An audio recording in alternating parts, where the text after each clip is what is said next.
नमस्कार जनरल साहब, बहुत बहुत स्वागत है आपका। भारत माता की जय हो। जय श्री राम। अंजू, जय श्री राम। सर, 26/11 आतंकवादी हमले का जो मुख्य साजिश करता था, मास्टरमाइंड था तहव्वुर राणा, अब उसको भारत लाने का रास्ता साफ हो गया है। आपको लगता है इससे इस मामले की तहकीकात जहां तक पहुंची उसमें और मदद मिलेगी इतने सालों के बाद? एकदम मेरा ख्याल है ये गेम चेंजर साबित होगा, क्योंकि जो पाकिस्तान कह रहा था कि उसका पाकिस्तान का कोई हाथी नहीं है, जब उसका प्रधानमंत्री खुद एडमिट किया, नवाज शरीफ, कि इन लोगों ने बहुत बड़ी गलती की, मुझे बताए बिना ये काम किया था। ये पूरा प्रोसेस जब मिलिट्री आर्मी चीफ के लेवल पे हुआ था कोऑर्डिनेट, और प्रधानमंत्री तक को पता नहीं। तो अभी तक तो पाकिस्तान बोल रहा था सबूत कहाँ है, कसाब सबूत था, वो भी सबूत नहीं मानता है। वॉइस सैंपल पाकिस्तान कोर्ट में मांगा गया, पाकिस्तान की सरकार ने वॉइस सैंपल हाफिज सईद का दिया नहीं, तो बिना हाफिज वॉइस सैंपल के रफा दफिया पाकिस्तान ने कोर्ट में कहा कोई एविडेंस नहीं है, कोई सबूत नहीं है। अब तो सबूत आ रहा है शारीरिक रूप में, अब तो मुंह खोलेगा। अब तो डेविड कॉलमैन हेडली ने जो वक्तव्य दिया है वो पूरा सब्सटैंशिएट होगा।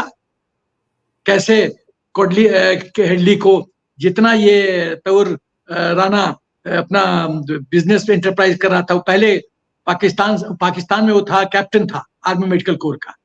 सोचिए, जो डॉक्टर को जीवन दान देना होता है, उसकी ड्यूटी है, वो मृत्यु का प्लानिंग कर रहा है। ये तो ये लोग की सोच है। ये जिंदगी बचाएंगे का, जिंदगी मारने के चक्कर में लगे हुए। तो ये अर्ली प्रीमेच्योर रिटायरमेंट लिया, फिर कनाडा गया, वहां अपना धंधा शुरू किया। ये अपना अपना जो होता है, एक दूसरे देश में जाते हैं जॉब के लिए, इमिग्रेशन, उसका धंधा शुरू किया। फिर अमेरिका शिफ्ट किया, फिर वहां भी वही अपना इमिग्रेशन का प्रोसेस शुरू किया, क्योंकि पाकिस्तान में तो रोजगार है नहीं। और ये बिजनेस के कवर के अंदर डेविड कॉलमैन हेडली ने तो अमेरिका के कोर्ट में एक्सेप्ट किया है कि मैंने इसका बिजनेस लिंक इस्तेमाल किया था बॉम्बे ऑफिस खोलने के लिए, दिल्ली में ऑफिस खोलने के लिए। तो और उसी के कवर में ये अपना स्पाइस के अपने जासूस सिस्टम से बचता चला गया।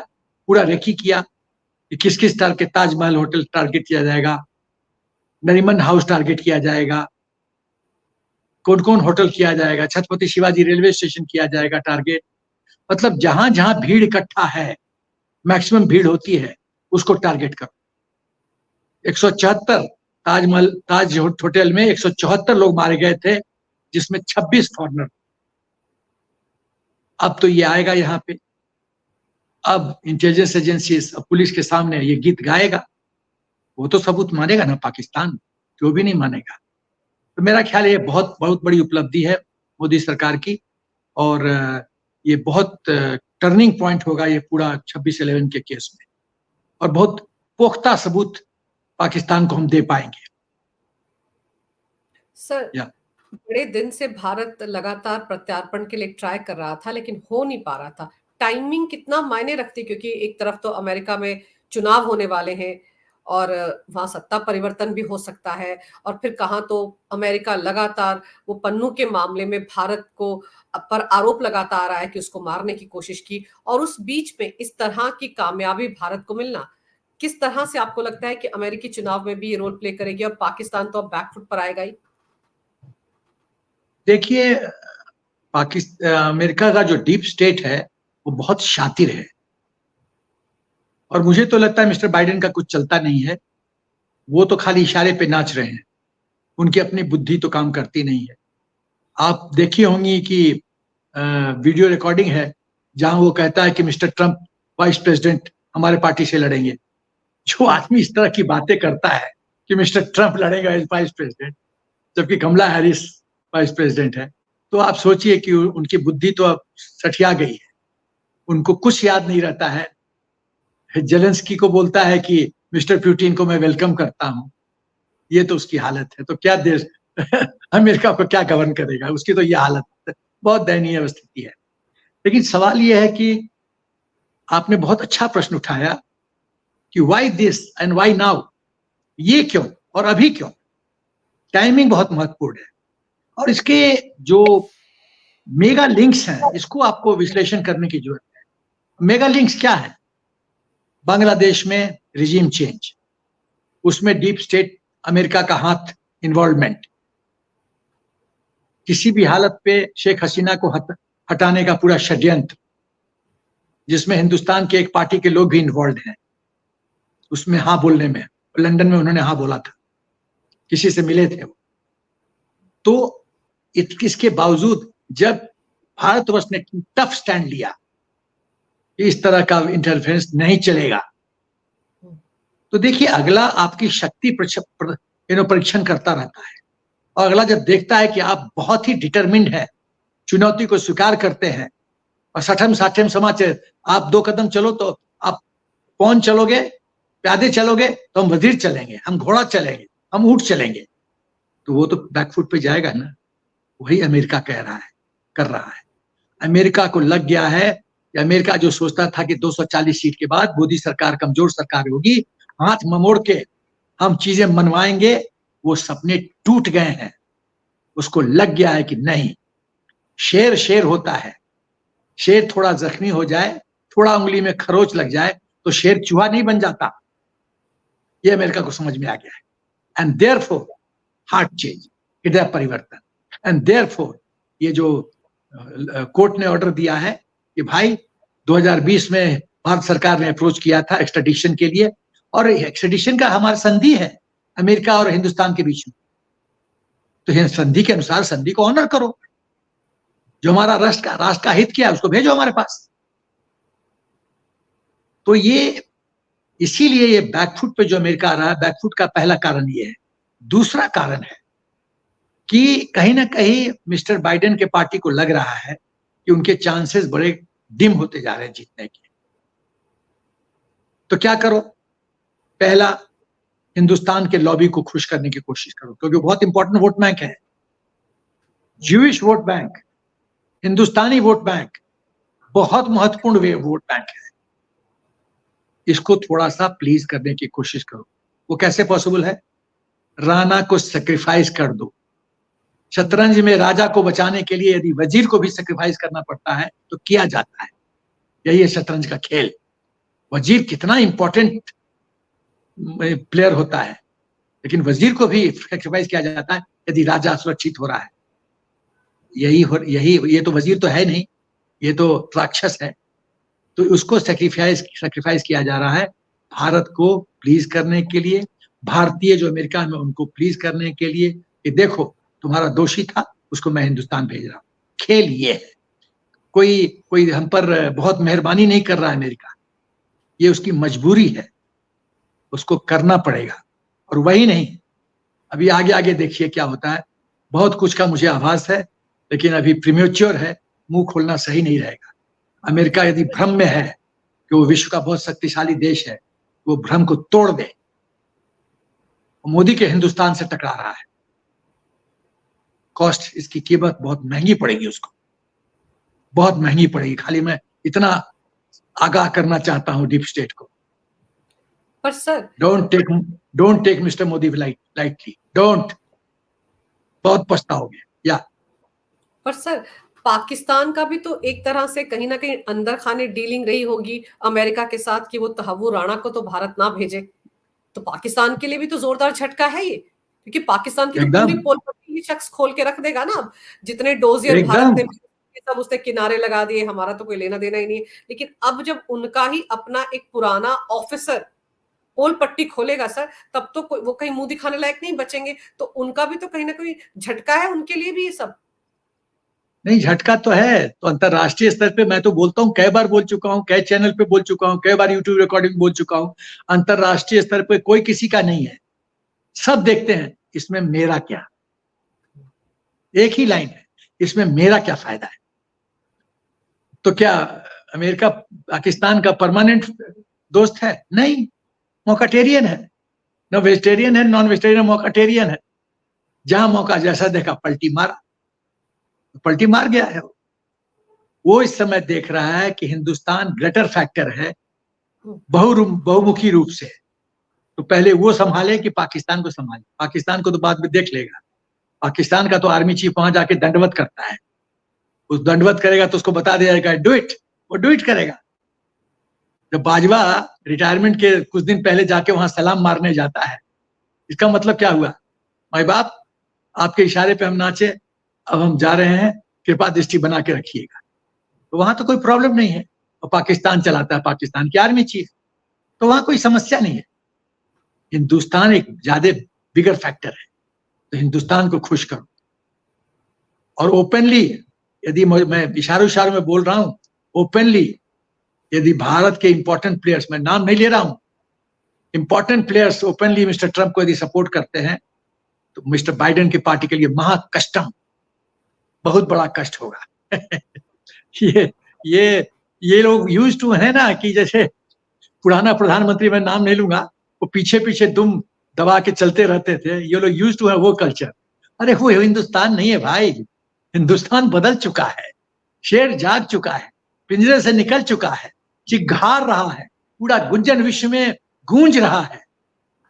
अब तो डर जाओ, नहीं डरोगे तो कीमत चुकाओगे, तो कीमत के लिए तैयार हो तो चुकाओ, बेवकूफी करना है तो करो, गड्ढे में कूदना है तो कूदो, हम तो स्वागत करेंगे, कूदो गड्ढे, हिम्मत है तो कूदो। तो यही है, ये तो पाकिस्तान के लिए बुरी खबर है, बहुत बुरी खबर है। या सर, भारत ने बहुत कोशिश की थी कि वो डेविड हेडली से भी पूछताछ की जा सके, हमारी जांच एजेंसियों ने अप्रोच भी किया था वहां पर कि उससे इस बारे में पूछा जाए, लेकिन कभी भी अमेरिका ने उसकी परमिशन नहीं दी। ये तहव्वुर राणा के मामले के बाद आपको लगता है कि उस दिशा में भी कुछ कामयाबी मिल सकती है भारत को? और अब तो रिजीम अगर बदलेगा वहां पर, तब तो भारत के लिए वातावरण भी वहां पर बहुत पॉजिटिव होगा। देखिए, मौजूदा एडमिनिस्ट्रेशन में मिस्टर बाइडेन से ये उम्मीद करना मेरा ख्याल है सही नहीं रहेगा, वो नहीं करेगा, वो हेडली को नहीं देगा हमें। अब सवाल पैदा होता है कि यदि मिस्टर ट्रंप जीतते हैं तो ये क्या वो करेंगे? तो फिर मैं रिपीट करना चाहता हूं, मिस्टर ट्रंप बहुत बोल्ड आदमी है, वो किसी की नहीं सुनते, अपनी मन की करते हैं, उनको जो अच्छा लगता है वो करते हैं, ये उनका व्यक्तित्व है। तो यदि वो जीत गए, यदि वो प्रेसिडेंट बन गए, तो डीप स्टेट के सुझाव के बावजूद यदि उनको लगता है कि अमेरिका का हित इसमें है कि हेडली को हैंडओवर किया जाए हिंदुस्तान को, तो हैंडओवर कर देंगे, मेरी सोच, हैंडओवर कर देंगे, क्योंकि उनकी मित्रता मिस्टर मोदी के साथ बहुत ही मजबूत है। अब बॉडी लैंग्वेज देखिए दोनों का जब मिलते हैं तो, और अंतरराष्ट्रीय स्तर पे काफी हद तक मित्रता, विश्वास, पारस्परिक विश्वास, पारस्परिक सम्मान वो मैटर करता है, और जिसमें उसको लगता है कि मेरे देश का भी भला है और मेरी मित्रता भी बन रही है, तो विन विन सिचुएशन, दोनों हाथ में लड्डू, एक हाथ में मोतीचूर का लड्डू, दूसरे हाथ में दूसरा लड्डू। सर, लेकिन चलिए ये मान लेते हैं कि भारत पर थोड़ी मेहरबानी इसलिए दिखाई जा रही है क्योंकि वहां पर जो भी चुनाव होने, उसमें जो एनआरआई, जो भारत के लोग हैं, भारतवंशी हैं, उनकी बहुत अहम भूमिका रहती है। लेकिन भारत का तो आपको देखो, पुतिन के पास पीएम मोदी जो रूस के दौरे पर गए थे, तब भी अमेरिका बहुत कुलबुला रहा था, छटपटा रहा था। उसको तो पसंद नहीं आता कि भारत की रूस के साथ जितनी नजदीकी होती है। तो आपको लगता है कि उस दिशा में भी कहीं कोई दाव खेल रहा है अमेरिका? एकदम, देखिए अमेरिका चाहता था, आप देखी होंगी, 1-1.5 महीना पहले न्यूज आना शुरू हुआ कि अमेरिका हिंदुस्तान को बोल रहा है कि आप नाटो ज्वाइन कर लो। हम क्यों नाटो ज्वाइन करें? हम क्यों ज्वाइन करें नाटो? आपके टर्की जो सदस्य है उसको तो आप संभाल नहीं पा रहे हो, जो नाटो का सदस्य है, हम क्यों ज्वाइन करें? हिंदुस्तान की फॉरेन पॉलिसी बहुत क्लियर है, और मोदी सरकार में तो और साफ हो गया है। पहले था नॉन अलाइनमेंट, नॉन अलाइनमेंट, ना हम इसके हैं ना उसके हैं, हम बीच में चलेंगे, किसी से अलाइन नहीं करेंगे। मोदी सरकार ने इसको पूरा नया स्वरूप दे दिया, नया रूप दे दिया, नया मुकुट पहना दिया, और वो क्या है? हम सबसे बात करेंगे, हम सबसे दोस्ती करेंगे। नॉन अलाइनमेंट की नई परिभाषा, हम सबसे बात करेंगे, हम सबसे दोस्ती करेंगे, जो हमारे राष्ट्रहित में, उसमें कोई भी हो सकता है, खत्म, कोई बात। यह है पॉजिटिव फॉरेन पॉलिसी। ये कह देना कि ना हम सबसे दूरी बना के रखें, ना, हम सबके बीच में जाएंगे, सबसे हाथ मिलाएंगे, फैसला वही लेंगे जो राष्ट्रहित में। आप फैसला किसी देश से अपना अपना जो साध्य है उसको पूरा कैसे कर सकती है? जब बातचीत रहेगी तब तो ना। जब दूरी बना के रखिएगा, सडनली रात को 12 बजे बोलिएगा कि मुझे ऑयल दे दो, तो देगा क्या? नहीं देगा। आपको दोस्ती एक कंटिन्यूअस प्रोसेस है। ये ओवरनाइट नहीं होता कि कॉफी पिया वाला फोन किया, हेलो मिस्टर पुतिन मुझे ऑयल दे दो इतना लीटर इस रेट पे, ओ थैंक यू दे दो। ऐसे नहीं मिस्टर पुतिन मान जाएंगे? ऐसे नहीं होता है। ये कोई साग सब्जी भिंडी खरीदने नहीं जा रहे हम लोग मार्केट में। दोस्ती मेंटेन करनी पड़ती है और वो टाइम लगता है। फ्रेंडशिप ब्रू करते करते यहाँ कॉफी बनाने में लग जाता है 5 से 7 मिनट 10 मिनट।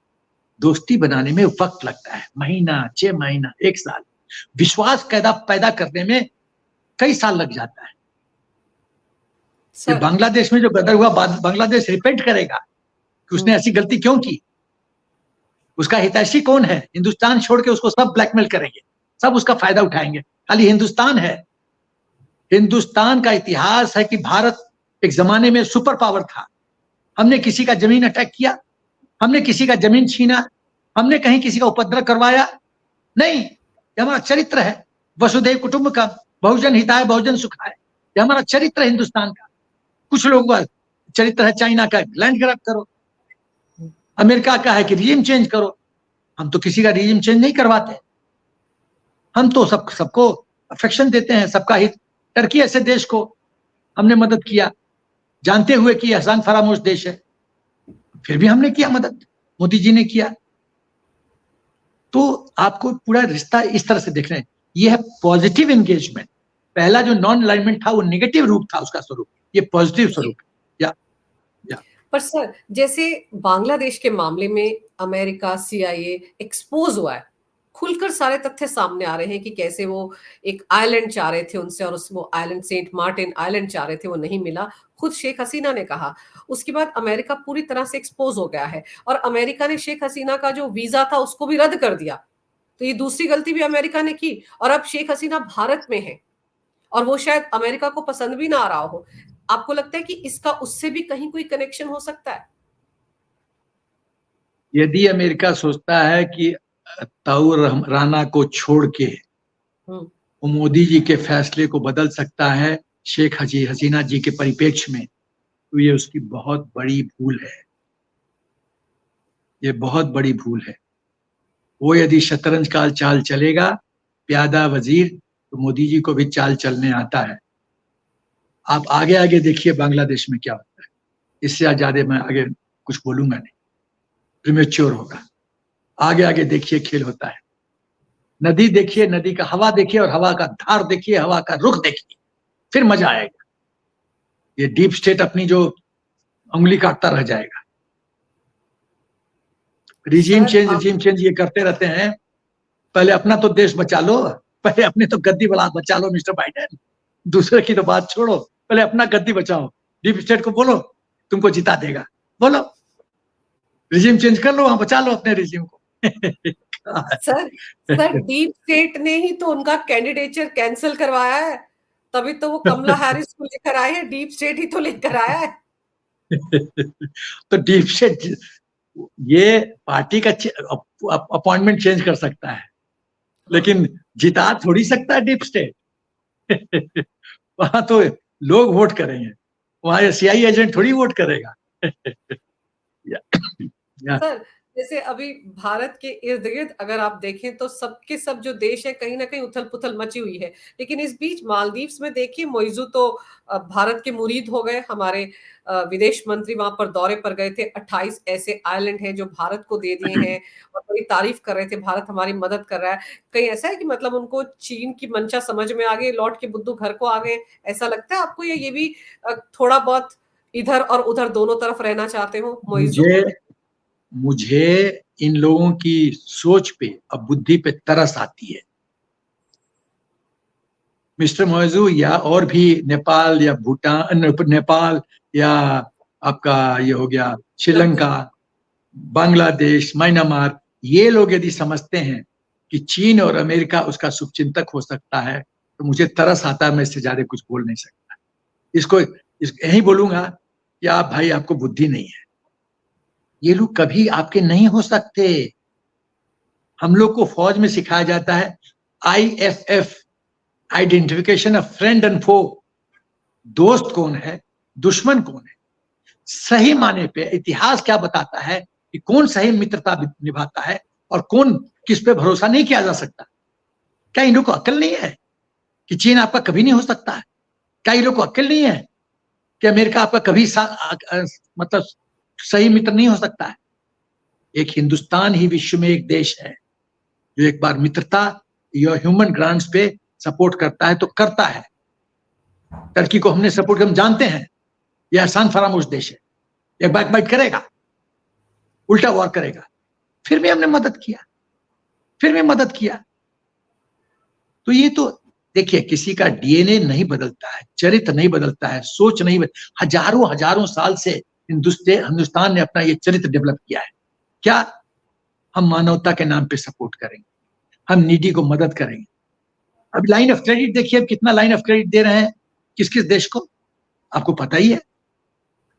अफगानिस्तान में हमने कितना डेवलपमेंट किया, बिल्कुल सबको पता है। ये चाइना वगैरह है, ये है, आपने एक पिक्चर देखा होगा, आप तो बहुत छोटी रही होंगी, 2 बीघा जमीन, उसका ये मुंशी है चाइना, मुंशी है चाइना। यदि 2 लड्डू देता है तो 100 लड्डू छीनता है। हिंदुस्तान 2 लड्डू देता है तो एक भी लड्डू नहीं लेता, खाली बोलता है तुम मेरे मित्र बने रहो, बस उल्टे देते रहता है, देते रहता है। छोटा भाई ले 2 लड्डू और खा ले, 2 लड्डू और खा ले। ये हमारा कैरेक्टर, हमारा चरित्र है। चीन का ये चरित्र नहीं है। आप किसी देश में, मैं अमेरिका को पूछना चाहता हूं, किसी देश के प्राइम मिनिस्टर को बोलेंगे कि मुझे, आपके पास 2 ऑप्शन है, गर्दी बचाना है तो मुझे नेवल बेस दे दो, इस तरह से दादागिरी चलेगी क्या? आप हमारे इलेक्शन प्रोसेस में इंटरफियर करो, अमेरिका जॉर्ज सोरोस इंटरफियर करे, $600 बिलियन ईयर मार्क कर दे मोदी जी को हटाने के लिए, हमारे कुछ पॉलिटिकल पार्टी के लोगों को हाईजैक कर लो, आप एक अनरेस्ट का, दंगा का माहौल बनाओ और तब मैत्री एक्सपेक्ट करो। तो मुझे तो तरस आता है इनके बुद्धि पे, मॉलिटिक्स वगैरह के बुद्धि पे तरस आता है। यदि ये लोग सचमुच में सही दोस्त चाहते हैं तो हिंदुस्तान छोड़ के और विश्व में कोई देश नहीं है। ये क्या सच नहीं है कि शेख हसीना को मोदी जी ने बचा लिया, नहीं तो मार दी जाती। इससे ज्यादा नहीं बोलूंगा कुछ मैं। सर, तहव्वुर राणा के आने से तो इस देश की एक ऐसी पार्टी को भी झटका लगेगा जिसने 2008 में जब ये हमला हुआ था, देश पर सबसे बड़ा आतंकवादी हमला था, सीधे सीधे पाकिस्तान को क्लीन चिट दे दी थी कि पाकिस्तान का तो कोई लेना देना ही नहीं है। हमला जब बराक ओबामा ने पूछा था कि आपने रिएक्ट क्यों नहीं किया, पाकिस्तान की भूमिका साफ साफ थी, क्यों नहीं हमला किया, तो बोले हमको लग रहा था यहाँ पर रहने वाले कुछ लोग नाराज हो जाएंगे। तो अब जब ये बंदा आएगा यहाँ पर सर, ये तो सबकी कलई खोलेगा, तो उस पार्टी को भी तो जोरदार झटका लगेगा जो क्लीन चिट बांटे फिर रही थी, जिसके नेता वहां जाकर कहते हैं कि मोदी को हटाने में हमारी मदद। अंजू, कुछ लोग यहाँ शेमलेस हैं। सत्ता की भूख इतनी महत्वपूर्ण है कि उनको इस सबसे कोई फर्क नहीं पड़ता है। एक शब्द है थेथर, कुछ भी कर लो, मुस्कुरा दो, कोर्ट में, सुप्रीम कोर्ट में जाकर माफी मांग लो। वो जानते हैं हृदय में कि गलत है, लेकिन सत्ता के अपीजमेंट पॉलिसी में सोचते हैं इनका ये अस्त्र है, बस चलाओ। उनको कष्ट तो होगा कि एक्सपोज होंगे वो, लेकिन एक्सपोज होने से क्या फायदा होता है बताइए आप, क्या फायदा? जब लोग, हिंदुस्तान के लोग जागने के लिए तैयार नहीं है, कुंभकर्ण तो 6 महीना में एक बार जागता था, हम तो हजारों हजार साल से सो रहे हैं हम लोग, तो सोने की कीमत तो चुकानी पड़ेगी ना। जो राष्ट्र विजिलेंट नहीं है, जो राष्ट्र के लोग अपना हित नहीं बचा सकते हैं, शास्त्रों में कहा गया है कि शस्त्र भी होना चाहिए और शास्त्र भी होना चाहिए। गुजरात के मंदिर में कितने बार अटैक हुआ था? पहले सोमनाथ के बाद, फर्स्ट अटैक के बाद दूसरी बार के लिए हम लोग तैयारी क्यों नहीं किए? मैं हिंदू राजाओं से पूछना चाहता हूं, क्यों नहीं तैयारी किया कि दूसरा अटैक ना आए? और तो 2 बार नहीं, 3 बार नहीं, कितना बार, 14 बार अटैक किया, 14 बार लूट के लेते गए। तो यहाँ के लोग तो सोते रहे हैं, और अभी भी सो रहे हैं। जो लोग तुष्टीकरण की राजनीति कर रहे हैं, वो लोग यदि सत्ता में आए तो आप जानती हो क्या होगा इस देश में? वो तो दिखता है मुझे, और फिर भी लोग सो रहे हैं, तो सो, क्या करोगे? सो या सर, इन लोगों ने तो उस आतंकवादी हमले को भगवा आतंक से भी जोड़ने की पूरी कोशिश की थी, किताब तक रिलीज करवा दी थी, जिसमें कांग्रेस के नेता दिग्विजय सिंह उस किताब को रिलीज करने के लिए पहुंचे थे। तो अब सोचिए कि साजिश कहां तक थी। लेकिन अब तहव्वुर राणा जब आएगा तो बहुत सारे खुलासे होंगे, और ये सब खुलासे इस पूरी जमात के मुंह पर जोरदार तमाचा होंगे। और मैं फिर ये मतलब मैं उम्मीद करती हूँ कि अब कोई बाधा नहीं आएगी उसके प्रत्यर्पण में, उसके एक्सट्रेडिशन में कोई दिक्कत नहीं आएगी, और वो भारत लाया जाएगा। तो एक पुराना मामला जो सालों से बंद है, कम से कम ये खुलेगा और इसकी पूरी तस्वीर खुलकर सामने आएगी। सर, आपने इस विषय पर विस्तार से जानकारी दी, मेरे लिए समय निकाला, इसके लिए आपका बहुत बहुत धन्यवाद। नमस्कार। भारत माता की जय हो। वंदे मातरम और जय श्री राम। भारत माता की जय हो। जय श्री राम।